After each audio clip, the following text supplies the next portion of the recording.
Okay, this is a public service announcement. So this is my second state water heater. Keeps throwing the code number 3. It's because of the vacuum off the pressure switch for the power vent here on top. And the reason is there's where the vacuum line goes in. This vacuum line on the power vent, it goes right in top here, and then that vacuum line would hook right here.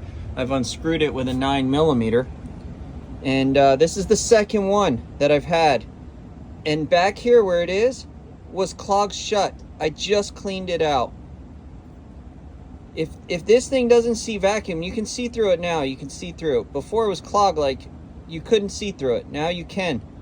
It's getting gunk in it. If you guys are replacing these hot water heaters because of this little brass fitting, you can't clean it from this side. It's smaller. You gotta take it out and clean it and put it back in.